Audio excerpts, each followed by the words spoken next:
Good evening all. It is 6:30, so we'll make a start. Welcome to you all and officers. Nice to meet Dan for the first time personally, but in case anybody, does everybody know all the officers? I know it's Loki's first meeting, so I don't know whether it'd be worth just having a very quick introduction. Quickly, so go on. You know me, Beth. You've met Tony Rumble, Finance Manager. You've met me, but Adam Tape, Head of Governance. Lucy Wheeler, PMO Manager. I'm Darren Howe, I'm the lead environmental health officer for environmental protection. the councils, I assume that you've met. So welcome all. Apologies for absence. Yes, Chair. Received apologies from councillors Bullard, Spear, Williams, Wilson and Warden, Chair. Thank you. Item 2 is to approve as a correct record the minutes of the meetings held on the. There was 2 meetings held on the 10th of July, so both were held on the 10th of July. Are you happy that I sign both, or Peter? No, I'm just proposing. Oh, Anyone wants to propose a second or not? Yes, please. you're more than happy. Propose second. Get them signed both sets. Thank you very much. All in favour? Excellent. That's easy enough. I'll do that shortly. I ought to do it now, so yeah. Item 3, items brought forward. I have none, I don't believe. None, Chair. Declarations of interest. I've received none, Chair. So we can pick them up as we go if need be. To agree that agenda between part A and part B, there are no part B items, so we can move on straight into item 6, which is the performance report 25-26 Q1 report by the PMO manager. That's me, Chair. Thank you. Good evening, Chair. Let Daniel, let Dan sit down and then it's not it, and I'm then signing the minutes. Okay. Thank you.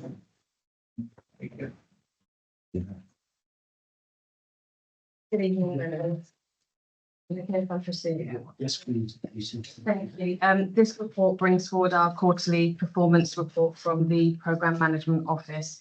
It's first time that we're now splitting it, the programme performance and finance. We previously got the combined report. We've separated them out this time for you.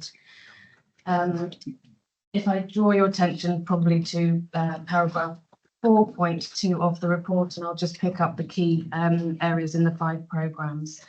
So under housing and community safety, we are still reviewing our target operating model for how we manage our housing stock. Now we've become a registered housing provider. The application to become an investment partner for Homes England has been submitted, and we are also working on reviewing the empty home strategy to bring forward the empty homes in the district. Bicklescombe CLT enabling works to clear the site is now complete, and we're talking about moving forward with the legal contract for the freehold of the CLT. We are now securing our 2 final properties under the local authority housing funds, and deposits have been paid. There are going to be new build properties in Constable. In terms of the Healthy Homes project, it has advanced since writing of this report about 8 weeks ago. Lucy, sorry, can I just hold you? Yes. Councillor Bishop. Yeah, sorry, I just wanted to ask a question. I've been interested in this. Now we're a registered provider, local authority. Are we able to support CLTs themselves? I.e., can they come on board as if we were a housing association? I will have to take that away and ask someone in our affordable housing team. I mean, I don't know, Lucy, what would you rather? Would you rather get through the report and then have questions, or do you want them as we go along? I'm happy to take them as we go at the end. Mr. Chair, I think Councillor Bishop's question was really, can we draw down funds from Homes England in order to build houses? I looped round in the back of his head. Okay. And that was his question. That is what we're doing. You're not wrong. That is, I thought that was your question. is it the question or? It is, no, that's fine. That It is can stand as that. what we're doing as the Homes England investment partner. That enables us to draw down the funding. Yeah. So if that's the question, then yes. That'd be awesome if we could do some CLTs then, partnerships.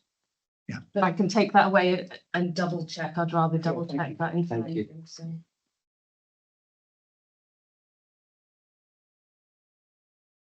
For the Healthy Homes project, so that's the 3 properties that have been purchased back in March in Ilfracombe. We now have procured a architect and we'll be awarding that contract tomorrow. For Reba stages 4 to 7, we've already had the contract for Reba stages 0 to 3, which has brought the design up to planning specification. We'll then be able to proceed with submitting planning application. The next phase ought to be, excuse me, I can't remember words now, to bring forward an M&E consultant to bring up a design spec for all the mechanical and electrical elements within those properties, and then bring forward a quantity surveyor to start costing in more detail. In terms of the regeneration and economic growth programme, all the preparatory work for the local plan continues, but we still await formal instruction from government on that autumn start date. The future High Street Fund, which has delivered the Pannier Market, is still delivering Transport Central Car Park, and obviously those phase 1 and phase 2 are now complete. Phase 3 won't commence until the Balport Street project runs to completion in March 2026. In terms of that Balport Street project, the number 36 is the listed building that is coming together. Everything is now being put back into the building after all the remediation works. 37, the steel frame is up, and all the internals are coming together now.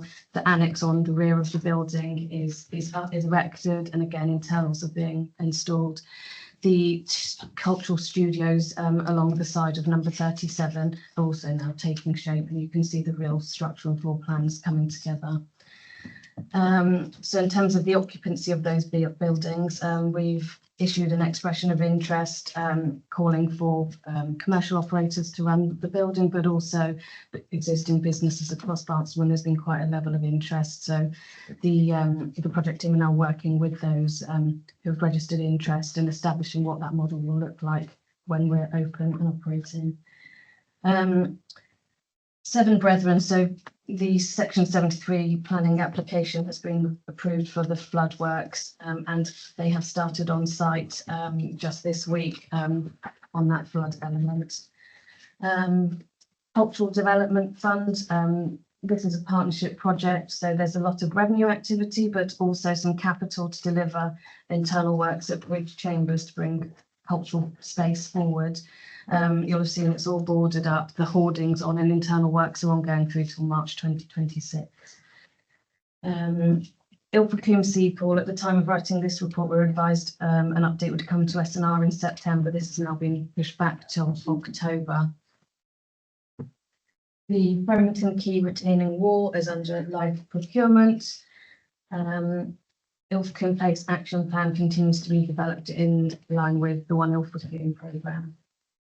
Oxford Grove car park retaining wall, consultants have putting together that detailed design for the retaining wall to the River Adelaide Terrace, and procurement for the main contract will hopefully be commenced by the end of the year.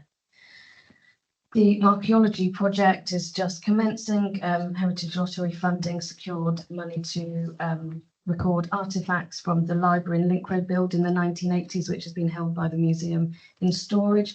That will bring forward some community engagement and public consultation to be able to actively partake in registering that artefacts. Moving on to customer focus, I think we reported this just at the last report that was delayed in from Q4. So the hub opened back in June this year. 300 customers per week were in the first 3 weeks, and those figures continue to be recorded. Our new intranet has gone live for staff and councillors, which is positive for us. So liquor licensing, so we have new software, Verso software, bringing forward all our licensing, and that's coming forward in modules. So liquor licensing is the next one in that programme of modules coming forward. All of that migration should happen by, again, March next year. And we're also looking at AI across the board, and there's a lot of development with AI and governance around AI as an organisation. So that's just coming into the customer focus programme now, although AI is actively coming forward through many means, from the chatbot and just routine software picking up minute taking, for example, in just team meetings. Environmental enhancement. So we've previously reported that we secured funding to decarbonise the landmark theatre and this building here at Beck to remove traditional heating in place with air source heat pumps. Specifications are being prepared by ESOS, our consultants. Shortly, we'll actually be working towards getting those planning applications submitted for those air source heat pumps. Crematorium solar PV. We're in live procurement at the moment. We hope to be able to award next week. We're scheduling works to happen during cremated downtime in November this year, subject to the DNO application, which is the application with National Grid for the supply of that. The bay to the rear of this building, it has been completed and all staff are now fully trained. Handover did take place. There are still some teething problems, I think, that are being ironed out, but everything is operational and we're awaiting final account. We've brought forward some new projects into the programme, including recycling of soft plastics, which is due to come forward, mandated from next year. So we're now looking with the project team as to what impacts that will have moving forward.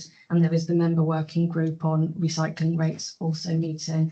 And I believe tomorrow that working group will meet and there's comms plans being pulled together with an annual suite of social media messages around the recycling rate programme. Finally, organisational development. Our Dignity at Work policy has been amended. There's a piece of legislation around prevention of sexual harassment at work, which forms the Employment Rights Bill. There'll be proposing a staff survey to just baseline people's perception of prevention of sexual harassment, so we can get that suite of information and be proactive about our workplace. There's a range of surveys that go out through staff to promote that organisational development, from monthly pulse surveys, so a quick how are you feeling today, positive, I need support, etc. The 360 survey that goes out to senior management team and an annual staff survey. In terms of apprentices, our numbers continue to rise from both external new staff but also internal members of staff taking upon new training to upskill. And they're developing a mentor hub, so there's full support across all ranges within the authority. And then finally, we're being more proactive in our engagement with school and supporting that link for apprenticeships. So we've got clear career paths in North Devon to encourage people into this organisation and stay in our lovely area. The report then goes on into Appendix A, which has a full suite of all your KPIs, your key performance indicators, your operational indicators, either via monthly, quarterly or annual indicators. And then you have more detailed updates via the 5 programmes, should you wish to delve further into those updates. That's it for me. So any questions? Yeah, that's it. Thank you. Thank you very much. So I'll go with Becky first, then Peter. Yeah, Chair, can I ask? Councillor Kuhn, Chair, can I ask? Being that many of the items on the agenda tonight have already been through SNR committee, how do we stand if we disagree or want to question things that have already been agreed? Thank you for asking the question. We did have a brief conversation about this afternoon. So, and I then had a brief conversation with Adam this evening. Of course, I think that as I wasn't clear, but clearly with the new recommendations of how we're going to carry on, become a more of a scrutiny and policy committee. Once we get that through governance committee and then full council, the reports will come to us first and then on. Did anybody want to add anything to that? As we sit here today, it's a good question. Well, we could phrase something, stop something going full council, surely. Yeah, I mean, in terms of the information and the questions, feel free to ask the questions, whether that's financial or things. In many ways, a lot of these reports, particularly the performance one, is note the performance. So again, things like that. As the chair pointed out, the LGA actually recommended that these reports should be coming as policy first. So that is a change we're looking to get into place, but it'll probably be next year's committee cycle because obviously we'll need to change the dates of the policy committee and of strategy and resources committee. So those changes will happen from April. Can I come in, Chair? Please. In terms of the programme, we're not asking that you approve any of the projects. So if it's about the projects in the scope of the programme, we're providing an update on those projects. Those projects would always get approval through SNR or council.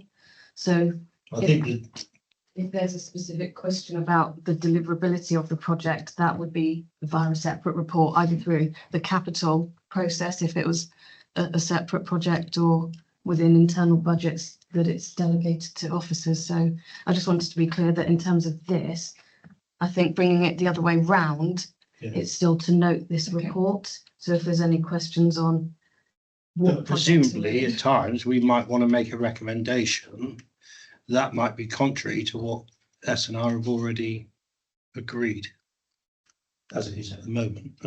It'll certainly work better ongoing, Chair. Yeah, Yes, as the yeah. committee is hosted. I mean, we don't want to cause trouble, but what would happen?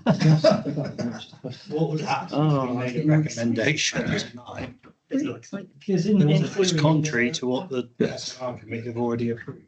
in theory, Chair, I mean, it will go to full council with the minute extract from Strategy and Resources Committee and the minute extract Yeah. from yourselves, and then it would be down to full council to discuss and review that. So we can make a So you can. That's useful. Thank you, Councillor Bishop. I just wanted to go back to the ability of rolling out AI across services. I mean, how far is that going to go? I mean, are people going to start losing their jobs as a result, ultimately?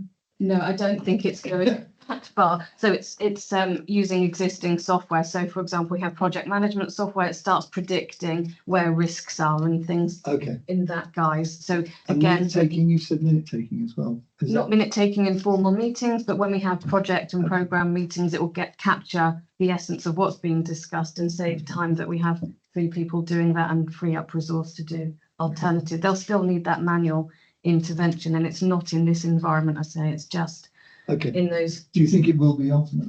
I mean, Why not? presumably. Answer that question. Okay, sorry. Yeah, Speculation. Go across to Adam then.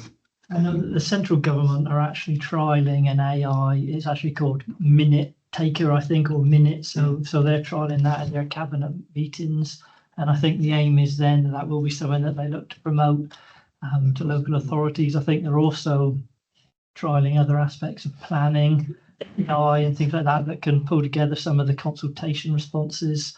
And again, that will be something that probably then they encourage local authorities to get involved in. So AI is something that's massively on the agendas at the moment, but again, more of that efficiency, freeing up officer capacity. That's really the aim at the moment. I can assure you, we're nowhere near as accurate or as efficient as BT. No tricks. Councillor Bushell. Just wanted to come back to, because I think Lucy showed far greater understanding of AI when she suggested that they are prediction engines. And I do wonder why at this point we're still talking about AI when really it's at a stage where it is just a prediction engine. It tries to predict the correct answer for what it thinks we want to have. And I wonder whether we might want to change the terminology that we use at this stage until it progresses to some level of intelligence, to just call it, we're going to use prediction engine software for minute taking. I think it's almost misleading calling it AI. Maybe a few years' time it might have some level of intelligence, but Peter and I, obviously we've been using the minute taking things for many years and they're getting good, but you couldn't trust them at the moment. You can't take the humans out of the equation. Can I just cut in there? I mean, no, you wouldn't. Quite rightly. That's why we've just adopted the minutes.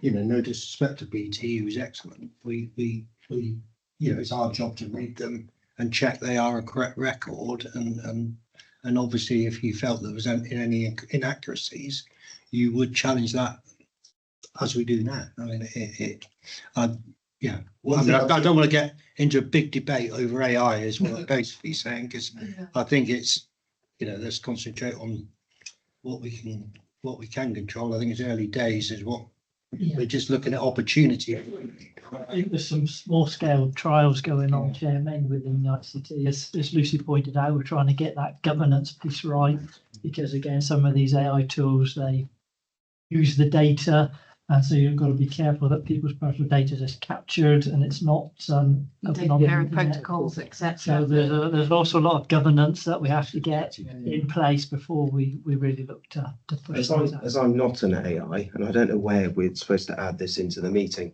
I did notice that the minutes are called Policy Development Committee, but I thought the name was changing to Strategy and Scrutiny and Policy Development.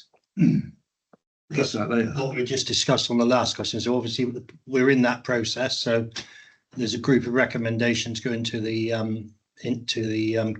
next governance committee and onto full council.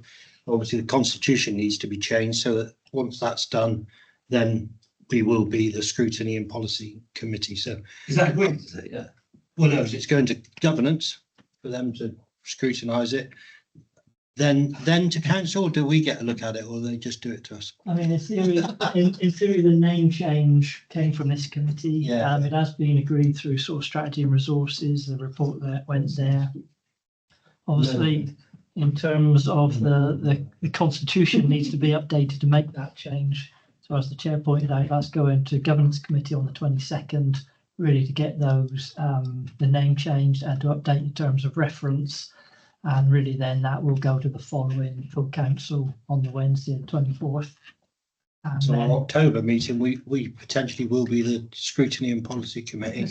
And the reports, going back to the first question, the reports will come to us before it goes to SNR, or will there be a minor problem because The Yeah. reports will change at the next committee cycle, so from April next year, not to April next year? because else we'd have to change all the committee timetables with the dates. Okay, yes, no, I knew that. Yeah. So that change will happen a little bit later. We've got a while to go. So how do we go about changing the terminology used so we stop saying AI and start saying prediction engines? Adam? I would suggest that possibly would be a motion or like that. I just think it's Council. scary to call them what they are actually doing. If I can come back, I think all the software companies that we'll be working with will call it AI, and there is a workshop with one of our. It wouldn't be a overarching concern of mine if we providers. did call it, because everybody wouldn't have a clue what we're talking I about. mean, I've read widely about the evidence that's about, and everybody's saying, why are you calling it AI? Because at this stage, it's just prediction engine. Okay. Thank you. I don't really, I mean, we are where we are. I don't really want to get into a long protracted debate on the name of AI unless we really think it's going to cause a major problem. I think the reality is, Matt, Councillor Bushell, with anything, it doesn't matter. I mean, we've got very reliable officers, excellent officers, and they write us reports. We still question it. And I think any report that comes to us, we'll read it, we'll question it, and they tell us Barnstable got a population of 300,000. So I'm sure that we would question that. And I think it's worldwide terminology. I think it's just misleading. I mean, It started as a buzzword to make it sound like we're moving somewhere, and we haven't really got there. So we are where we are. Let's monitor it, and I think it's a trial. You're trialing using it. It'll be interesting to see. I mean, I'm sure officers will be scrutinising it, probably more so than ourselves. But it will be interesting to hear about how we're getting on, and no doubt that report will come back. Was there any other? I did see two hands. Is it about AI, or are we happy to move on? Yeah, I was just going to ask, so it might support with that, is how are we supporting staff with rollout of AI, making sure that we get feedback from them, supporting them to use that and not be fearful of it. I can give one example. So in the customer service call centre, the Zoom product is capturing the themes of discussion and taking notes. So it saves the customer service call handler writing up manual discussion. So it will take a snapshot, they'll review it, and then can save that record of that transaction. So they're having that support as things are rolled out. Because I mean, with the communication centre, I mean, there's always an open invite to councillors to actually go in and visit the team and sit. I've certainly done it in the past, sat there for a morning or a couple of hours and listened in. So perhaps if anybody's particularly interested, might be an opportunity to go and see it in action working. And there is an AI policy that's for staff, so they are looking at that, and that's because it's newly established. It'll be under continual review because everything is moving at such a pace. Also, Chair, just to come in on that point, we've had staff briefings where AI has been, and we're trying to encourage staff, you know, if you've got ideas, let us know. We quite often talk about it at senior management teams, so again, that gets cascaded down. So it's not something that we're pushing on staff. Like I say, we're just undertaking these small trials, but just making people aware that that is the direction of travel and to feed back ideas. Take the fear out of it. Yes, yeah. Good. Any other questions, Peter? Councillor Jones, sorry. With the AI, we don't need to worry about people losing jobs. We've got under-resourced teams overworking. Any way we can find to get people through their day slightly easier. For me, it's transformed my life and made things much more manageable. So don't be scared of it. It's great, we're embracing it. And I just want to say, Lucy, thank you for the report because you've changed the format. I think it reads really well and we welcome it. And a big thank you to yourself and the team for everything you're doing to make it all happen. Thank you. Yeah, well, I was going to do that at the end, but I'll have to alone. Well, I've got a couple of questions. As you know, I never like to go first, but Lucy, you might not be able to answer my questions, but this on page 32, I think it is. The total number of properties registered as second homes in each quarter, blah, blah, blah. Obviously, quite a drop between quarter one to this financial year, and well, the highest number on these records was 42 last year. So 169 less second homes between quarter two and 24, 25, and 25, 26. Obviously, we've changed the policy. You know, we've changed our council tax. Is there any early evidence that the change in the council tax is driving that, or is it something else that's driving that drop? I'd have to take that question. Yeah, I was, and I'd be quite interested. I don't know if it's possible, but I'd be quite interested while we're at it of seeing a split between parishes and the number, the percentages in each parish or district. Andrew, if possible. I can ask the question. You should be able to. I certainly wasn't expecting an answer to that one tonight. And the other one that I was interested in is on page 33, which is the bed and breakfast total number of households accommodated in leased stroke B&B accommodation. I don't know if we're allowed to know where exactly they are, but there's quite a difference between B&B and a leased premises. So how does that break down by type of accommodation? You know, what is it? Is it a holiday accommodation? I know when I was on Strictly many years ago, we certainly discovered that people were being put above a pub. I'm sure that doesn't happen anymore, but it would be interesting to know exactly what type of accommodation, as far as we can possibly go without actually saying that we're using X and Y, because I appreciate that as its own problems.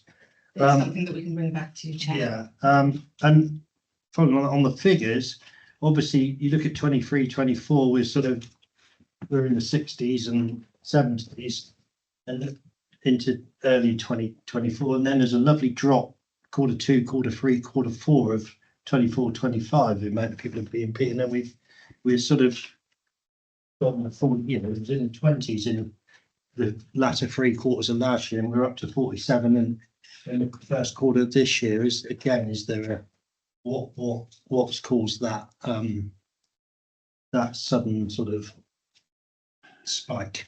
I think the demand has got just increased, but again, we can take that to the housing team and call back just that. a bit more a little bit more meat and bone, if you like, to see what that is, if that's all right.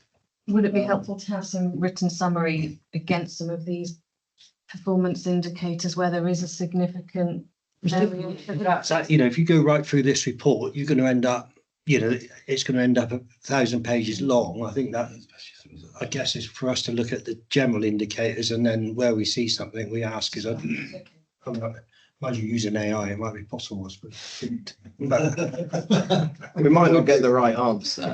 But We'd yeah, rather that Lucy I checks think the it's figures. better if we see, you know, that's what these are, aren't they? I mean, I personally, I'd like to see arrows going, well, that's going up and that's going down. That's cool, that's good, that's not good.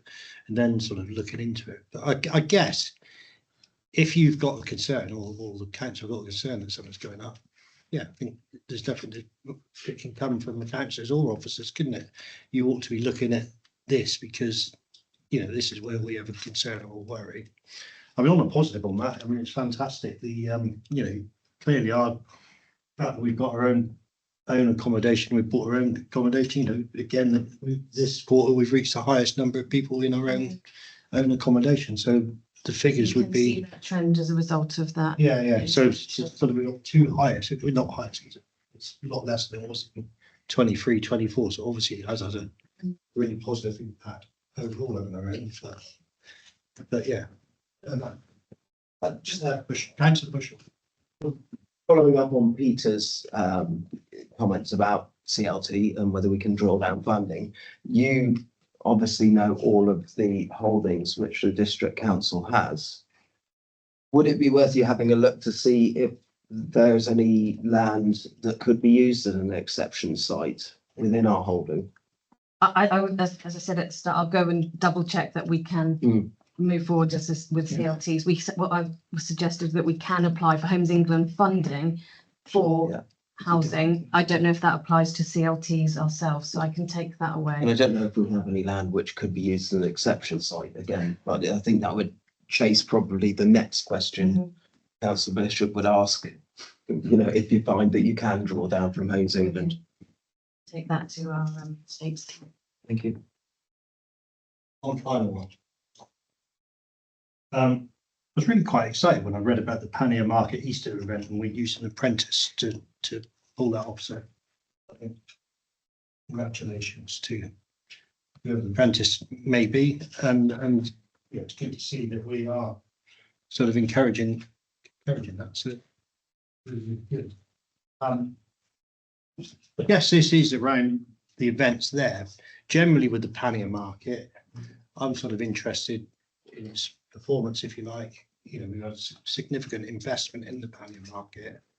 It looks wonderful, but how is it actually, you know, stall holders, to my eye, when I walk through, there ain't no more stall holders than there were before we made that investment. If I can come back to you, Chair. So the Pannier Market was part of the Future High Street Fund delivery, so it formed part of the programme for regeneration and economic growth. The day-to-day operation has moved back into business as usual work, so it's not reported in the programme. But if that's something the new scrutiny and committee wishes to see further details on, I'd suggest bringing forward that in terms of operations. Tony's got his hand up. He's just about to offer.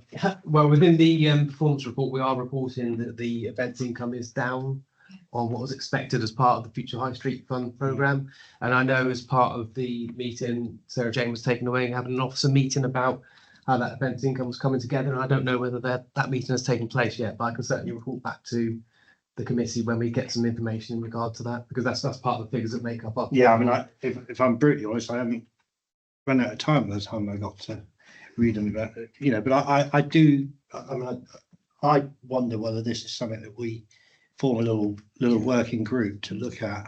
It was something I made a note on the way here that we could bring to our work, what's it called? At the end.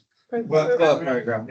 Yeah. Looking at the high street, the market, but also generally, is there more we could do? Because particularly with us owning the shopping centre, is there more we could be doing to be bringing more activity in general? The statistics and things like that makes sense to maybe have a look at as a working group as a whole.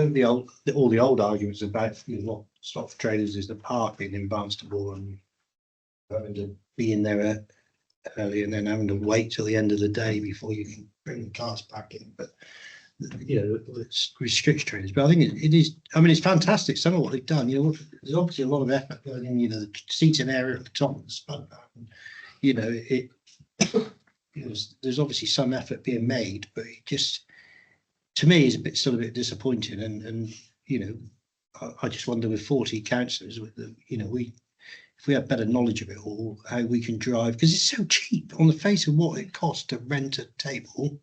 It looks dirt cheap to me. I just don't understand why we can't get more people. So yeah, we'll look at it in the work programme. You know, Councillor Coombs, then Councillor Bush. Yeah, we can have a working group that would work, because I don't know if it's to do with regulations or something, why we don't have some type of storage in there that people can store their goods in there rather than having to bring them back and forward every day. People that are a bit more permanent there. I know other markets have got that type of lock-up storage where they put their goods at the end of the day, so they're not having to maybe come as early or do the packing up and procedure. Yeah, that's true. I mean, like I say, I mean, we don't want to start. I just wonder whether a working group, we could sit here with ideas all night long. I mean, it's disappointing to hear we've not made more of an event income, because I think, you know, that nighttime economy in Barnstable is quite clearly dying to death.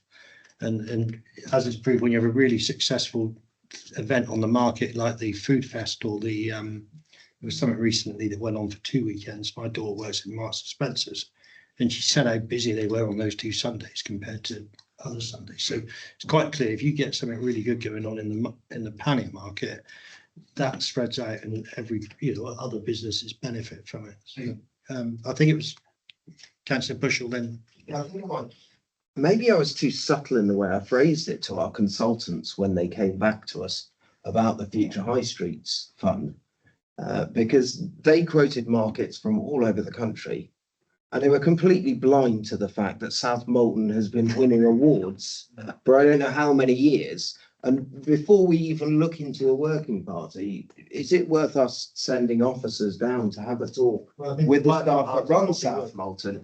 Or we could look at Bideford, where they've secured funding for their Butchers Row to give cheap units. And now the people who are in Butchers Row, I don't know if you know it in Bideford, is attached to the pannier market. So they've got those traders now running events in the pannier market. So before we start a working group, I think it might be a really good idea that we have our officers liaise with South Molton to find out what they're doing, because they've got a backlog. The waiting list of traders in South Molton is massive. Working group, if we do set one up, would be very interested to hear Wouldn't it be worth from South Molton or Bideford base first, because or other places in the UK to find we out. employed consultants, and I'm sure that Tony will tell us exactly how much that cost us. And they didn't even think to look at the local markets that are doing well. And it makes me question whether they just use AI to write their reports and therefore don't get the best data. What's AI? It's just a prediction engine, mate. But I think our officers could bring something back to this committee. Lucy, I'm sure goes to the market regularly. Because it's a crown in the jewel of South Molton. It's a road that you can Sorry, find. Councillor Bushell, I'm agreeing with what you're saying, but I'd much rather, if we're going to set up a working group, that the working group officers did it jointly, because I personally would rather hear it if I was on that working group. I personally would want to hear it first and actually go and see it. And then you know, because we want to speak to the people trading in the market. You know what. You know, they're obviously staying there. What's keeping them there? Why have you had your friends up there?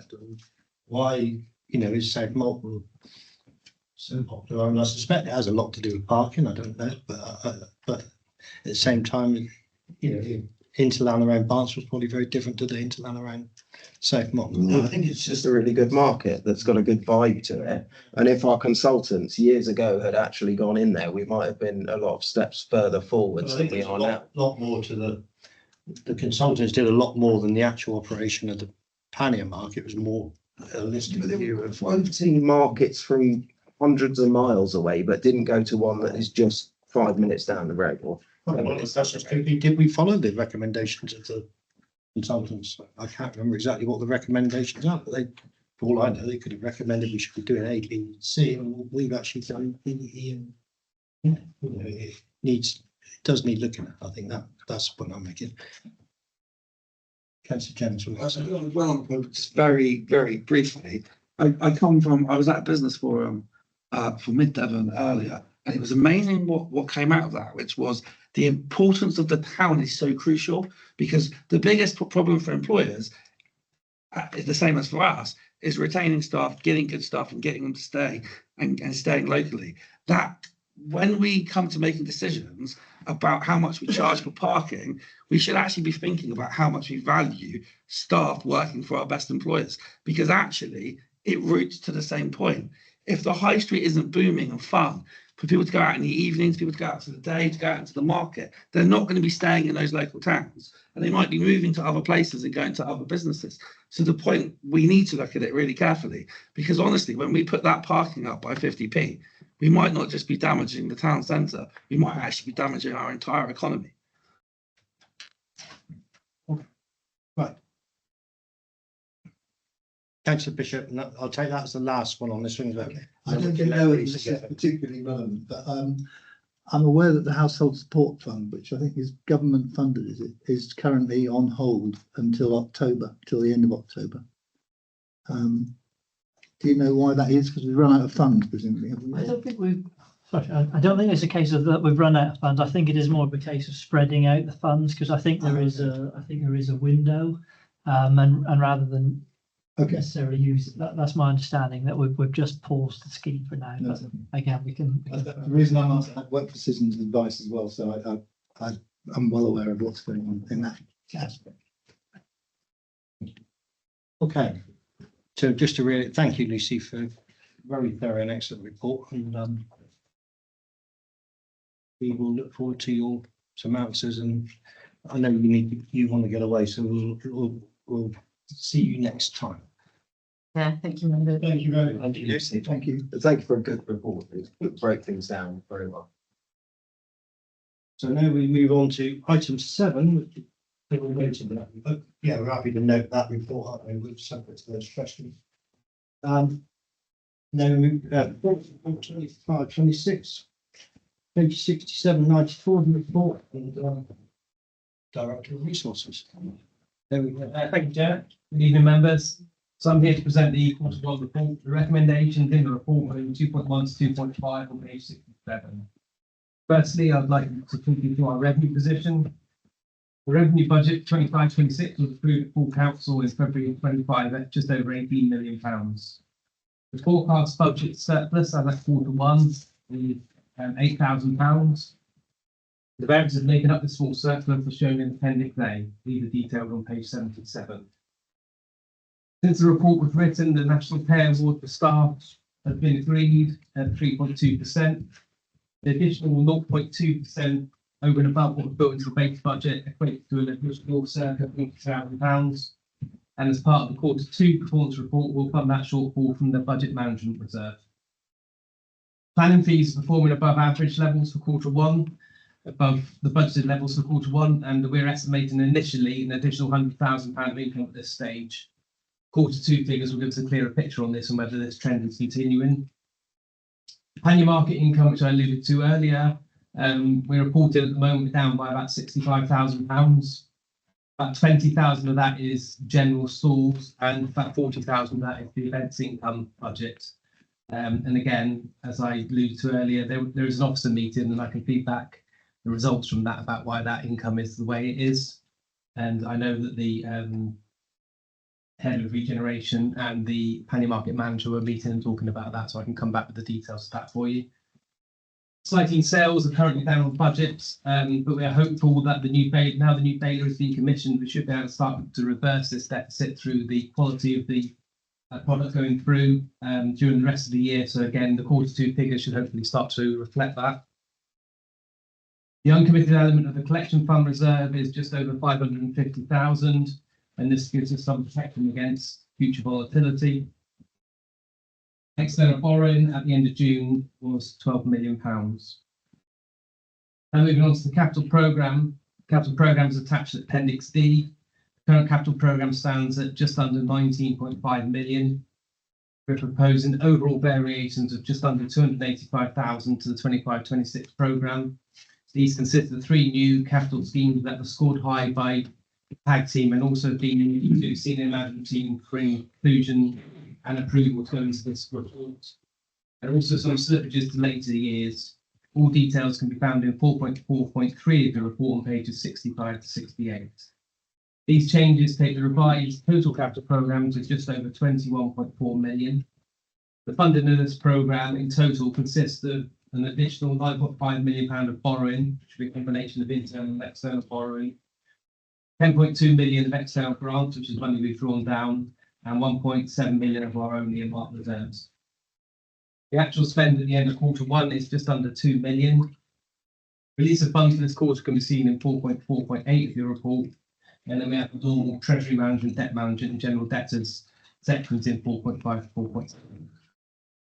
Members, that concludes the presentation. I'm happy to take any questions. Thank you, Tony. Yeah, no. I don't see any hands, so I'll go first.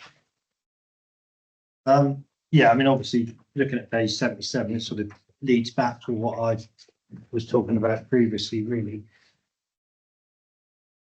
I was sort of, you know, the Butchers Row rents, I assume that, I mean, that could be one vacant property, I guess, is that? We do build sort of vacancies into our budgeted figures, but again, if you wanted a bit more detail on that, we can come back with a bit more information about Yeah, I mean, the general trends for those areas. I mean, those 3 lines really, the Butchers Row rents, Pannier Market receipts and the Pannier Market events income, you know, that's 78,000 below. And given the level of investment that's been put there. I'm, like you down. The, yeah, it, I mean, I'm interested to know how many staff we employ in the Pannier Market directly. You know that off the top of your head? Fortunately not, Chair, no.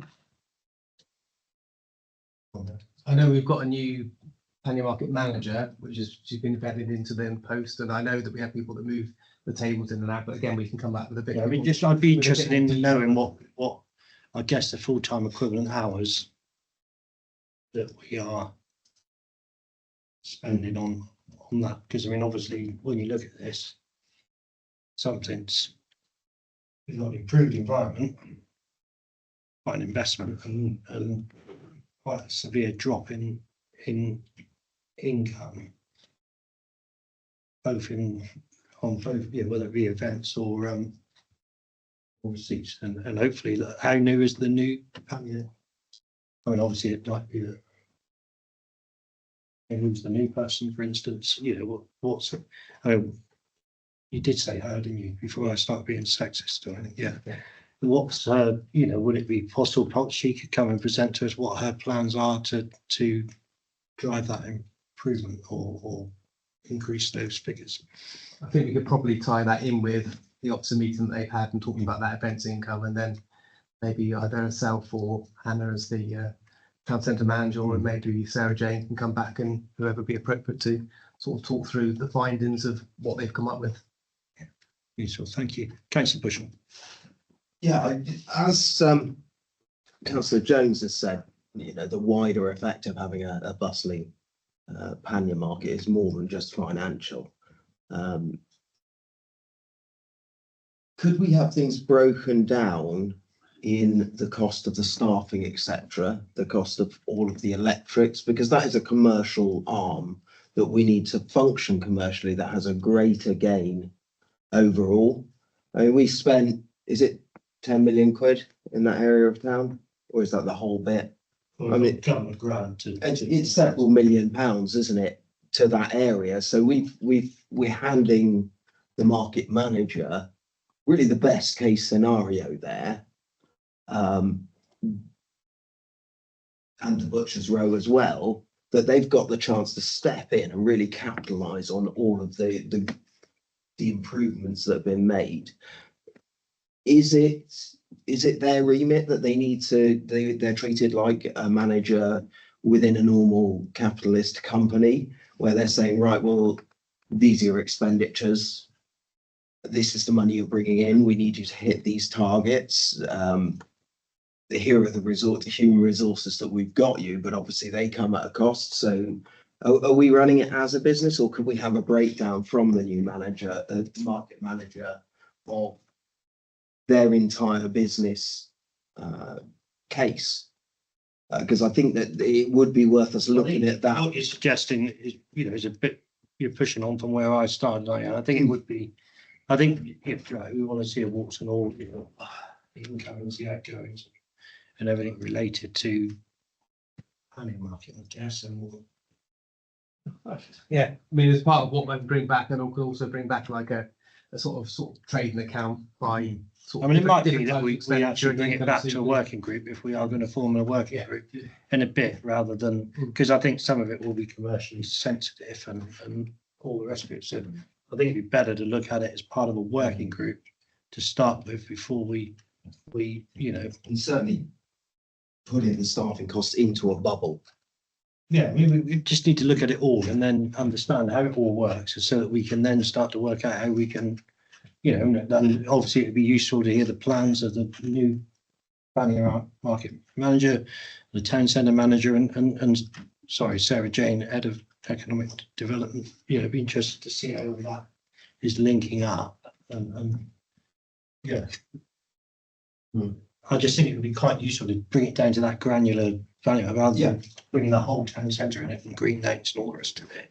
It might be that we then go on to that, but no, I think you're right. I think we're on the same page. I just quoted the entire amount of money that had been spent, because I don't think it ever got itemised to us, exactly where the money was spent. But I know a lot was spent on the Panmure Market and Butchers Row, and which are the. It's right that we do scrutinise it and understand how we're going to get best value out of it.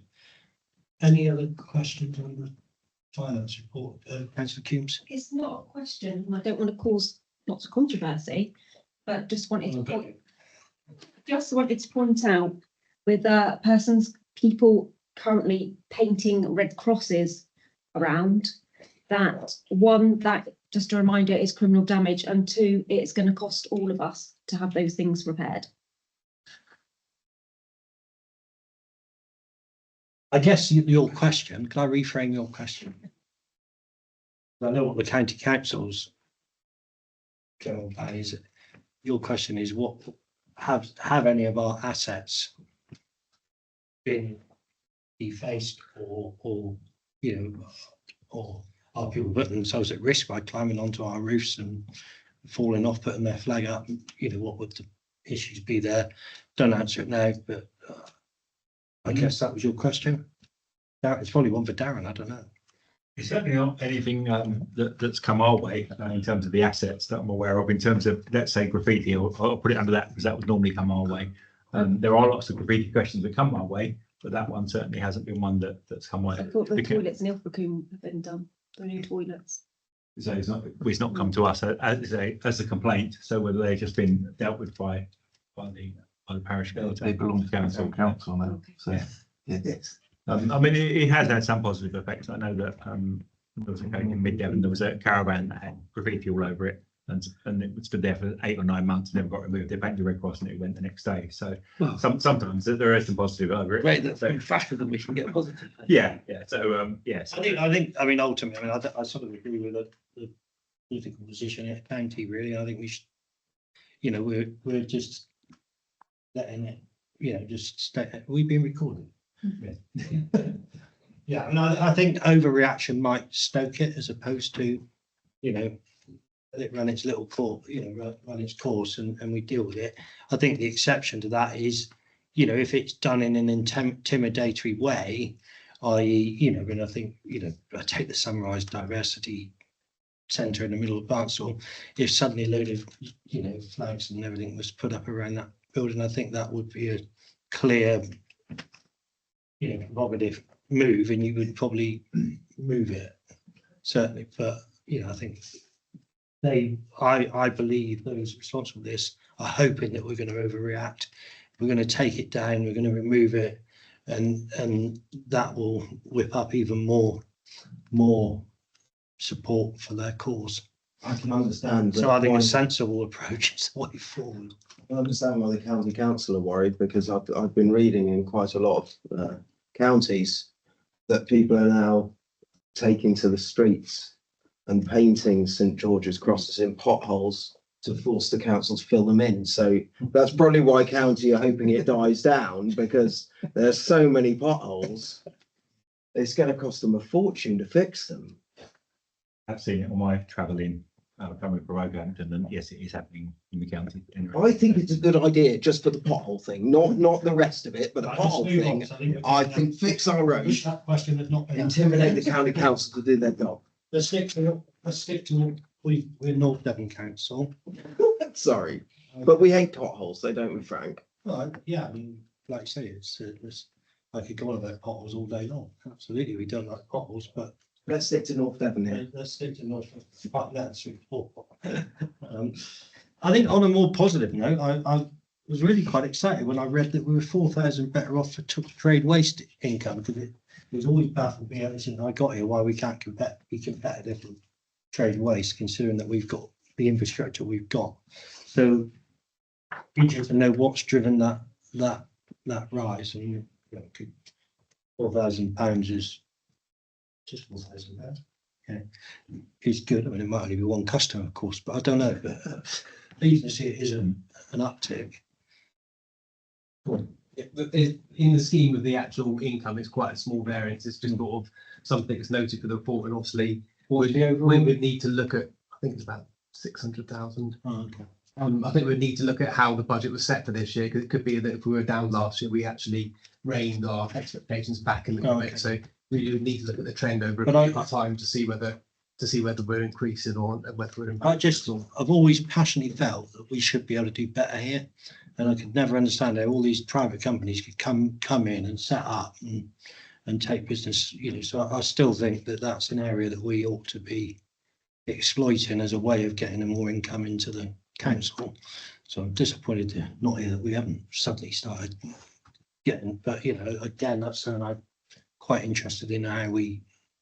Should we scrutinise that? Well, we've got to be careful. We've only got one poor officer supporting us, and then obviously whichever relevant officer is. So I do think it's something that we ought to, you know, it's just to me, it's like an open goal. We've got all these trucks, we go to every community every day.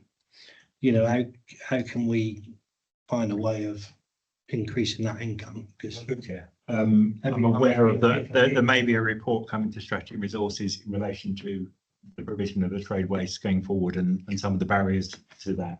And I think that I saw a draft that was supposed to go to the next one of those. It's not on the agenda yet, so it may have been pushed forward in terms of the provision of that. So I know there is one, so I don't know. It might not be worth setting up a working group to look at that or scrutinise it at this stage until it's in. Well, then we'll be scrutinised. Yeah. So you might want to call that one in scrutiny. Is this something that the head of environmental enhancement is looking at, that trade waste option moving forward? So Good. Does that answer your question? I'm sure some meetings ago, we had some discussions around this and requested a series of different bits of information, which is what this might relate to. Good. And the other one, this is your team, Darren, again, I think it's sale of on-tax vehicles. That's great, isn't it? 25,000 quid. You know, but what I wanted to really say, both through my role as a councillor, because it's happened today, and from the MP's office, the efficiency and the way that team operate is brilliant, and it's valued. But you know, when a member of the public, you know, because invariably they've been chasing the police for months, and then they finally understand that the district council are responsible. But when, you know, each time I've reported something there, the speed and the efficiency of the way it's happened is fantastic. They're generally moved now within 24 to 48 hours. We're now on 104 vehicles since the scheme started that has been removed, and of that, around about 50% of those went to scrap. So they're things that were just blighting the environment that just left. But of that, I think that figure that's quoted on there has actually doubled since that figure's come out now since there, and we've got 4 sitting at auction waiting to go. They're generally averaging around £2,500 to £4,000 from the sale of each vehicle. So, I mean, do please pass on our thanks to the team involved in it. It clearly is working well, and yeah, thank you. Any other questions for Tony Waston? No, okay, so thanks, Tony, and keep up the good work. Much appreciated. So that recommendations there. So we're happy to move the recommendations as printed, which is 2.1 to 2.5. Yeah. So moved by councillor Bushell, seconder, councillor Bushell, all in favour? Thank you. Long waited item, eh?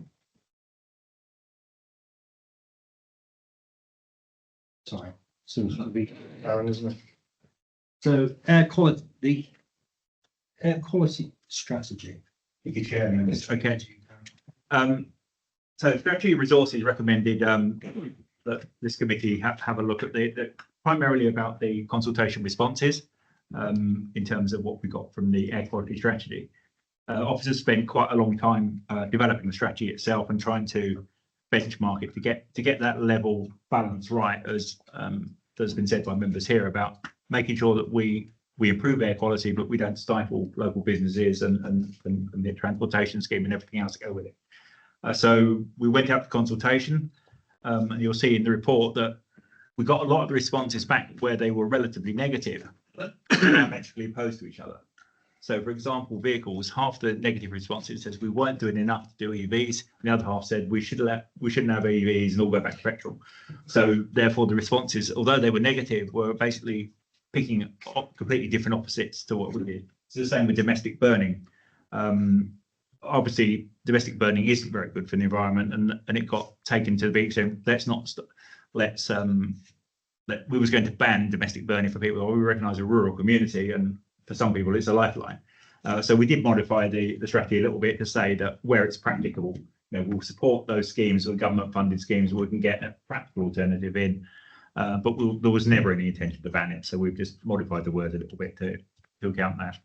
But also, a lot of the responses were really people that were affected by domestic burning. There are people that have bonfires, they took that to be in there, and also the houses that are affected by smoke. When we get what's known as an inversion, without getting technical, I'm sure members will know what it is, when the clouds are over and the smoke hangs around in those areas, and it gets quite unpleasant, and people notice that. So there was quite a lot of response for that. In terms of the industrial emissions, generally that was really well supported. We are stuck with, or stay stuck with, we are given government guidelines on industrial emissions. We can't go over and above those because businesses would have a right to say, well, this is what the government set as a standard. So they were quite supportive of that. There's a question really about the communication. I think that was probably the main thing that came out of the consultation. Was it about how we report on air quality? It is a very technical subject. And if you don't include that technical information in there, people quite quickly challenge you on saying what they're, and if you dumb it down, for want of a better word, people then say, well, you're trying to hide something because you've not put the data in. Our annual air quality status report, and I don't know if members have ever read it, it's very technical. It's what DEFRA required if you don't meet that standard. We actually got a praise this year for how good our air quality annual status report was from DEFRA. Then it was an example. And I think you have to have it, because some people will want to take that data and they will want to look down at the fine details of that. So it's important to be there. But I think what we've taken on board from the consultation is of trying to get out more soundbite type messages that people can understand that in a more relatable way to the air quality where they live. Obviously, Braunton being the particular area because we had the air quality management area and how we're getting that message across. The final thing I really wanted to mention was about the indoor air quality. That links in with our improvement of homes, particularly that's going on as well. So the two areas, and that is an area that did concern a lot of people about, damp and mold and getting to those things that are unpleasant. Lots of councils haven't included indoor air quality in their strategy, but we found it highly beneficial for us because it links in well with our homes strategy. So, I mean, in terms of the recommendations to the report, because strategies and resources ask it to go for your consideration, members have any questions about the report itself, and particularly about the consultation, because obviously this will go back to strategy and resources now, and your comments obviously will form part of that report that goes back, and also members support the general report. That's it. Thank you, Darren. That's very good. I'm looking for questions or any comments. Must be really good. I like that. I think it can be demonstrated in North Devon. If you go into the rural areas, the amount of lichen that you'll see hanging from trees. And also in Ilfracombe, the reason that they have Powell there is due to the air quality. And I wish it was the same at home, because there are some really pungent smells that I smell within the town, which I'd rather not smell. Sorry, Joe, just say that in terms of the agriculture, there is a rising trend in ammonia, and it's something we have started to keep an eye on now, because there are some areas in Exmoor now that are starting to suffer and meet those limits. So we've now started to monitor that. It's not typically done nationally, but I thought it was worthwhile given where we are and up there. We've had one exceedance last year in June, tends to be June when the exceedance happen. But there are farming techniques which are actually good for the farmers. It's been experimented in lots of countries now of basically not wasting nitrogen and putting it into the ground. And so those sort of things that we will promote for everything else, and it will help the wider biodiversity. Maybe Peter could feed into that with his water quality works. But it is, I mean, the smell, I mean, the smell, I mean, I'm used to rural smells. I've lived in North Devon all my life, but it is quite horrendous, isn't it, at times now, what they're spreading. Beyond what I've coming out of the surface water. That's what you're talking about. No, generally it's not. I mean, we've had several complaints. In fact, the last few months, as you might know, it is a spreading season of what was claimed to be human stuff coming up. So, on investigation, it actually wasn't. It was the normal slurry, the normal farmer stuff that they use. So, I think the farmers use it more actively now because fertilizers are so expensive, so they're going to the natural format because that's what they need to put out, because it's finance that. So there's probably a lot more of it around. To be able to spread, they have to go through. There has to be a positive improvement for the soil, so they have to be doing so. And some of the stuff that comes from self water isn't actually that good. So if the ground, it has to be treated so much before it gets out there, basically. But if the soil's that bad, then it will give some positive improvement, so that gets used. But the unfortunate thing with the stuff that's coming out of sewage plants is it's got a smell that most of us will recognise, because we come across it. Whereas when you get almost silage, you don't tend to know what it is from that. But we do get a mixed report. But I don't think we've had any more this year than we have the previous years. Thank you. I mean, it's I quite enjoyed reading through the public comments, really, especially one of our. Poor Ricky Knight. Yeah. If I may though, yeah, thank you. Yeah, thank you for bringing it to us. And it's sort of, it's a side point really, which is it is shocking when you go through these responses, and it is saddening to see the level of misinformation, particularly around climate change and EV. There's challenges with technologies, but some of the perceptions being shared in here are quite sad and concerning. I know as a council, we try to correct that misinformation through the content we share on social media. And I think it's just something that we should continue to do as councillors. But it's a bit of a shock reading some of the comments that are in it.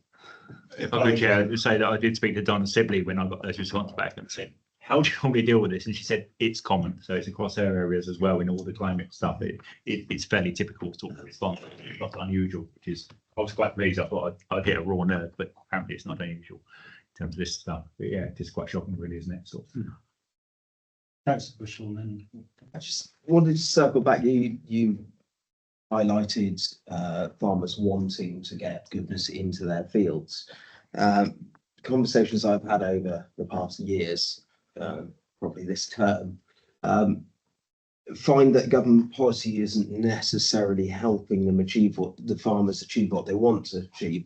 No, because I just want to spin it back round. Is it about air quality? No, it's about danger of going into farming methods. I just wanted to highlight the runoff issue, because farmers have got to hold their dung in a tank, in a slurry pit.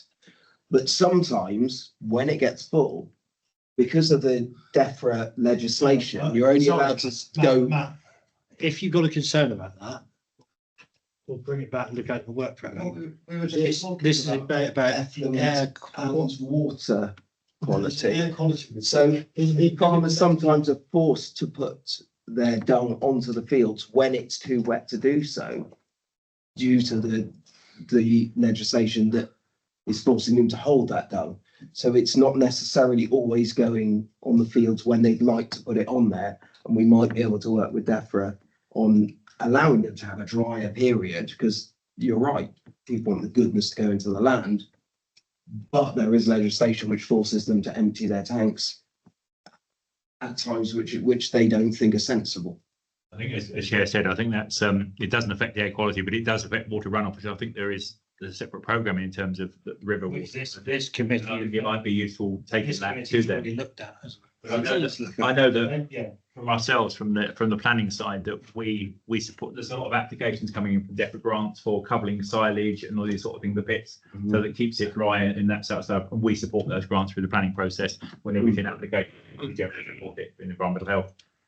We saw what come through Paracord, the bare basics of information for covering silage, and it was approved very quickly. Okay. This is what we want to see. Basically, to this report, just on the old,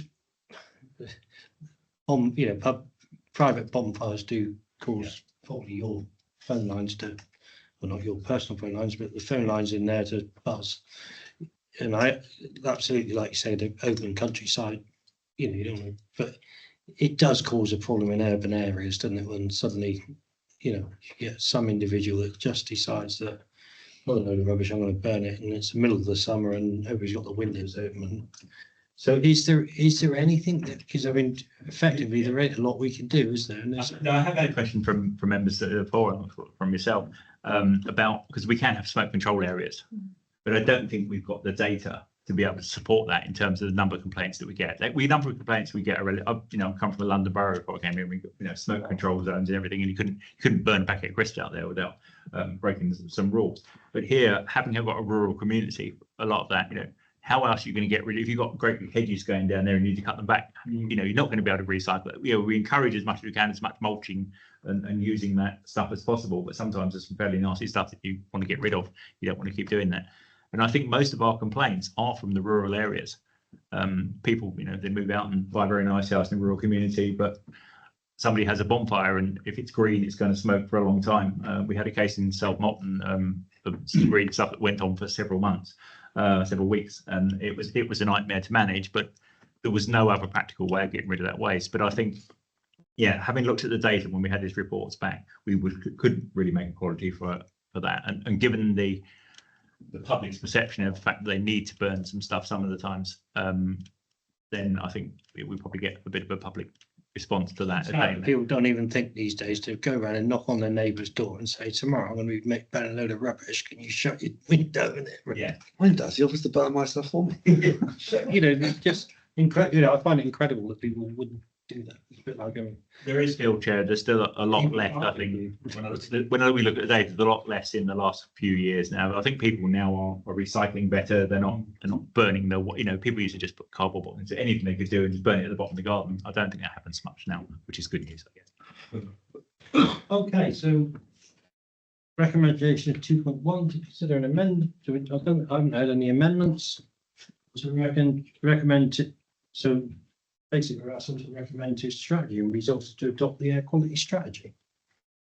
All happy with that?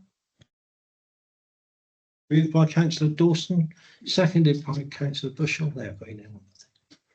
All in favour? Thank you. Thank you very much, Darren. Obviously quite a lot of work, well, an awful lot of work that's gone into that. So much appreciated. Thank you.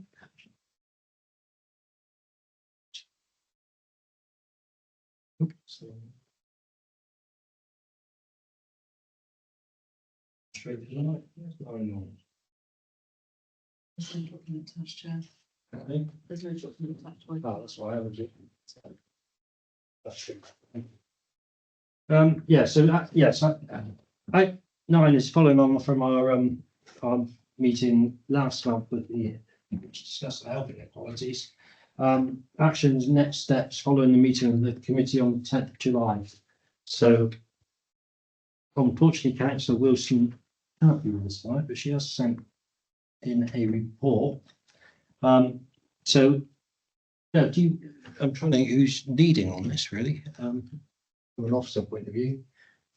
It's over to members now. Over to members really, yeah, I mean, I think it was a very good meeting, wasn't it? It was really quite interesting. As I said before the start of this meeting, I think one thing that concerns me now moving forward is what is the situation with pharmacies that seems to be, there was a concern at this stage. Is it J Hoops? Yeah. Is that the right name? I think there's at least 4 or 5 of them in North Devon, in our council area. What would happen if that collapses and the gaps that would leave in the in those communities, which would be huge, I would suggest. What control power we have over that is difficult to understand, but at the end of the day, it is our communities and our residents. I don't really, that is something I think we need to be aware of, or anybody got any suggestions? I'm looking to my right or even in front of me, but and there's definitely one in Ilfracombe, isn't there? Yeah, Definitely one in South Yorkshire, isn't there? You might, yeah. They're isolated communities, the quality. Is that the only policy, yeah? Presumably, yeah. Have you all seen Sarah's email? Or is that not, has not been shared? Sorry. Oh, I don't want to read all that. I think the main thing.